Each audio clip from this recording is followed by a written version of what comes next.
今日個 video 我會講下點解我會繼續買美金，同埋點樣用 ChatGPT 去令到我 trading 好啲。Stay tuned。大家好，我係阿 Jake。每一個禮拜我哋都會 analyze 全個 market，由美國股市到匯率，然後 cryptocurrency。如果你覺得呢啲 topic 係你嘅興趣，我誠意邀請你 subscribe 翻到我哋嘅 channel，同埋 make sure you hit 翻個 bell icon，咁樣你就會俾 notify 啦。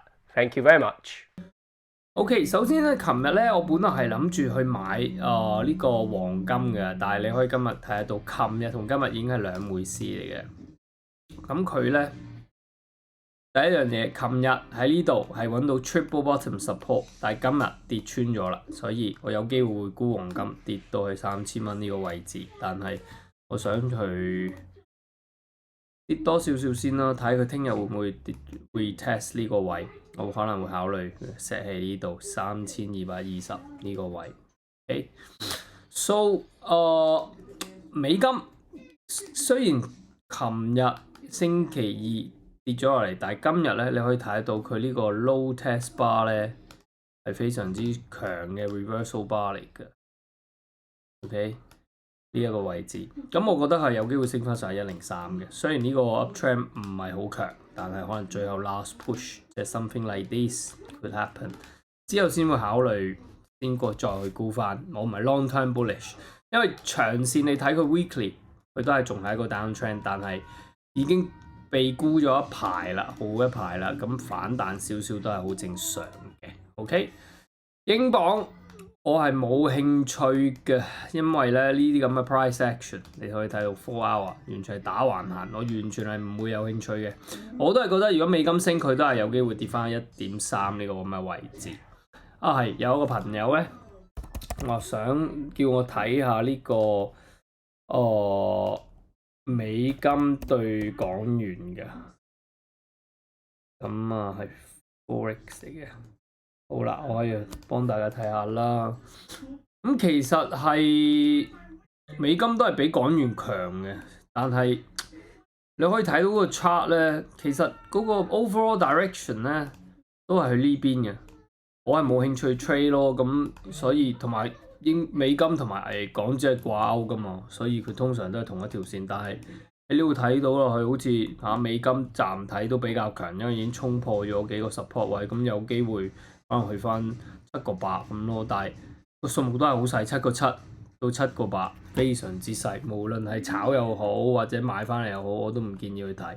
OK， 歐元就係我想去沽嘅，你大家都睇得到啦，佢而家已經係做緊一個叫做 downtrend 啦，然後仲要係 reject 緊呢個 monthly pivot area。OK，plan 咧好簡單嘅，我個 trading system 咧就係第一個，首先 reject 呢個 level monthly pivot level 呢個係112咁上下，咪11227。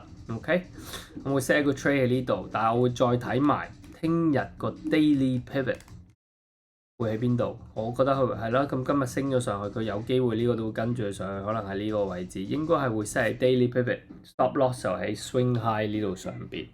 之後另外一個 trade 我通常攞一半飛先，呢個比較 aggressive， 然後下一個咧就跌穿呢個today's low 啦，今日個 low point 啦，所以第一個喺呢度，第二個喺呢度。OK，target 同 flip side 一樣，109啦先啦，好唔好？109先，第一個 target 109，第二個 target 可能呢度啦，106呢個咁嘅位置啦，攞7成先啦呢個位嚇。咁呢個就係我 plan 啦，同埋你可以睇得到嘅喺瑞士法郎對美金都係升嘅。咁呢個就叫做 market correlation， 將所有嘢 correlate 埋一齊去做嘅。OK， 再加上我會將所有嘅嘢，其實債券我都睇得到，同埋 bond yield 咧都係比較強，債券係比較弱嚇。咁除咗呢樣嘢之外咧，咁大家都知道我成日用 ChatGPT 再放埋上去。唔係淨係做一個用 ChatGPT 先問佢有咩好 trade 啦，係放晒我自己啲嘢上去，之後再加埋佢分析。咁贏面咧，佢就分析到有70% 以上，所以我係就會 take the trade 落去。